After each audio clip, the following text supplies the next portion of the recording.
அவர் உண்மையான குற்றவாளிகள் பிடிக்கப்படவில்லை என்று தொடர்ந்து சொல்லிக்கொண்டே வருகிறார். அப்படின்னா அவர் உண்மையான குற்றவாளி அவருக்கு தெரிஞ்சிருப்பாரோ என்கிற சந்தேகத்தில் தான் நான் அதை சொன்னேன். அதில் என்ன தப்பு இருக்குது? உண்மையான குற்றவாளிகள் பிடிக்கப்படவில்லைன்னு சொல்கிறார். இப்போ நாங்கள் பிடிச்சிருக்கிறதுக்கு ஆதாரங்களோடு சொல்லியிருக்கோம். அப்போ உண்மையான குற்றவாளி பிடிக்கப்படவில்லைன்னு தினசரி எடப்பாடி சொல்கிற போது எங்களுக்கு ஒரு சந்தேகம் வருது. யாருன்னு அவருக்கு தெரிஞ்சிருப்பாரோ நாங்கள் நினச்சி சந்தேகப்பட்டோம். எனக்கு தகுதியை பற்றி பேசுகிறதுக்கு எடப்பாடிக்கு எந்த தகுதியும் கிடையாது. எனக்கு எல்லா தகுதியும் என்னுடைய தலைவர் எனக்கு தந்திருக்காரு, முதலமைச்சர் தந்திருக்காரு. அவங்க ஆர்எஸ்எஸ்லையும் சேர்ப்பாங்க, பிஜேபிலையும் சேர்ப்பாங்க, எதில் வேணாலும் சேர்ப்பாங்க. எல்லாமே அவங்க கையில் இருக்குது. ஆனால் மக்கள் நிச்சயமாக அதுக்கெல்லாம் ஒரு முடிவு கட்டுவார். ஏற்கனவே பைபாஸ் சர்ஜரி பண்ணிக்கிட்டவர் ஒரு வருஷமாக சிறையிலேயே தொடர்ந்து இருந்து கொண்டு இருக்கின்றார்.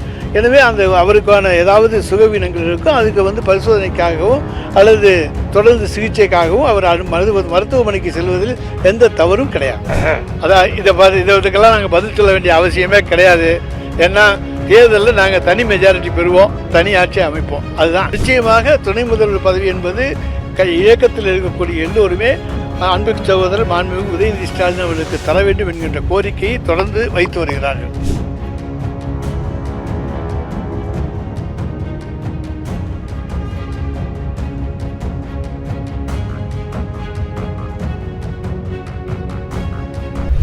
எங்களுக்கு நலத்திட்ட உதவிக்கு என்னென்ன அவங்க ஒதுக்கணுமோ அதை மற்ற மாநிலங்களுக்கு என்ன கொடுத்துருக்காங்க, தமிழ்நாட்டுக்கு என்ன கொடுத்துருக்காங்கன்னு தான் அண்ணாமலை சொல்லணும்.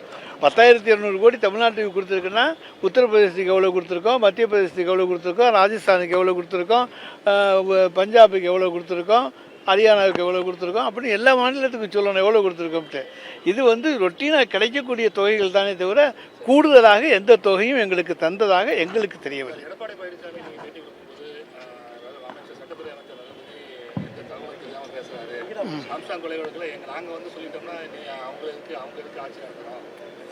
அவர் உண்மையான குற்றவாளிகள் பிடிக்கப்படவில்லை என்று தொடர்ந்து சொல்லிக்கொண்டே வருகிறார். அப்படின்னா அவர் உண்மையான குற்றவாளி அவருக்கு தெரிஞ்சிருப்பாரோ என்கிற சந்தேகத்தில் தான் நான் அதை சொன்னேன். அதில் என்ன தப்பு இருக்குது? உண்மையான குற்றவாளிகள் பிடிக்கப்படவில்லைன்னு சொல்கிறார். இப்போ நாங்கள் பிடிச்சிருக்கிறதுக்கு ஆதாரங்களோடு சொல்லியிருக்கோம், வீடியோ ஆதாரம் வெளியிட்டிருக்கோம். அதுக்கு பின்னணியில் யார் இருக்காங்கங்கிறத எங்களுடைய சிபிசிஐடி இன்றைக்கு இன்னும் புலனாய்வு செய்து கொண்டு தான் இருக்கிறது. அப்போ உண்மையான குற்றவாளி பிடிக்கப்படவில்லைன்னு தினசரி எடப்பாடி சொல்கிற போது எங்களுக்கு ஒரு சந்தேகம் வருது. யாருன்னு அவருக்கு தெரிஞ்சிருப்பாரோ நாங்கள் நினச்சி சந்தேகப்பட்டோம். அந்த சந்தேகத்தை நான் சொன்னேன், வேற ஒன்றும் கிடையாது. அதாவது எனக்கு தகுதியை பற்றி பேசுகிறதுக்கு எடப்பாடிக்கு எந்த தகுதியும் கிடையாது. எனக்கு எல்லா தகுதியும் என்னுடைய தலைவர் எனக்கு தந்திருக்காரு, முதலமைச்சர் தந்திருக்காரு. அந்த தகுதி அடிப்படையில் தான் நான் பேசுகிறேனே தவிர என்னுடைய தகுதியை பற்றி சொல்வதற்கு எடப்பாடி பழனிசாமிக்கு எந்த அருகதையும் கிடையாது. அரசு பணியில் இருக்கிறவங்கள ஆர்எஸ்எஸ்ல சேர்ந்துக்கலாம்னு சொல்லி ஒன்றிய அரசு ஒரு அனுமதி வழங்கியிருக்கு. அவங்க ஆர்எஸ்எஸ்லையும் சேர்ப்பாங்க, பிஜேபிலையும் சேர்ப்பாங்க, எதில் வேணாலும் சேர்ப்பாங்க. எல்லாமே அவங்க கையில் இருக்குது. ஆனால் மக்கள் நிச்சயமாக அதுக்கெல்லாம் ஒரு முடிவு கட்டுவார்கள்.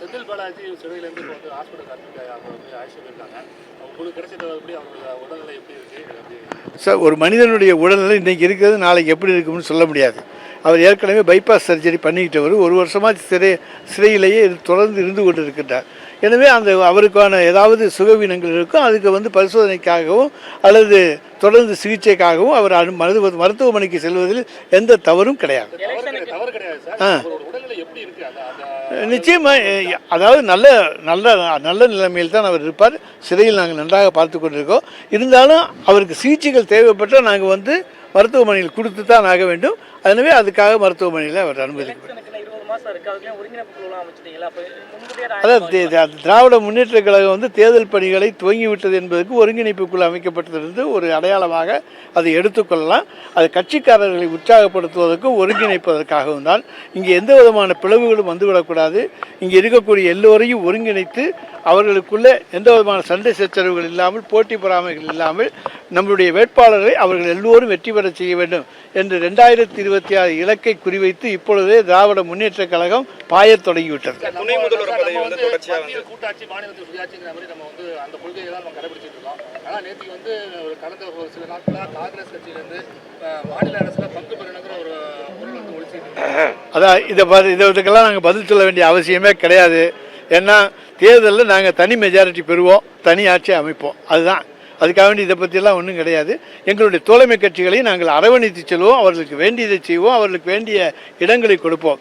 ஆனால் எங்களை பொறுத்த வரைக்கும் நிச்சயமாக எங்களுடைய தலைவர் தளபதியினுடைய உழைப்புக்கு, அவர் முதலமைச்சராக இருந்து ஆற்றியிருக்கிற பணிகளுக்கு தனி மெஜாரிட்டி திராவிட முன்னேற்ற கழகத்துக்கு கிடைக்கும்.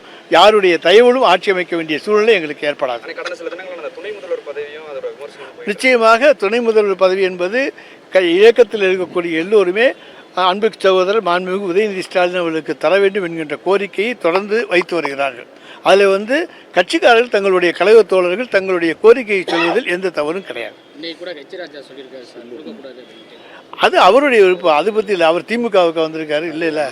இதுபோன்ற செய்திகளை மேலும் தெரிந்து கொள்ள எங்களது யூடியூப், ஃபேஸ்புக் மற்றும் ட்விட்டர் ஆப்களை சப்ஸ்கிரைப் செய்யவும்.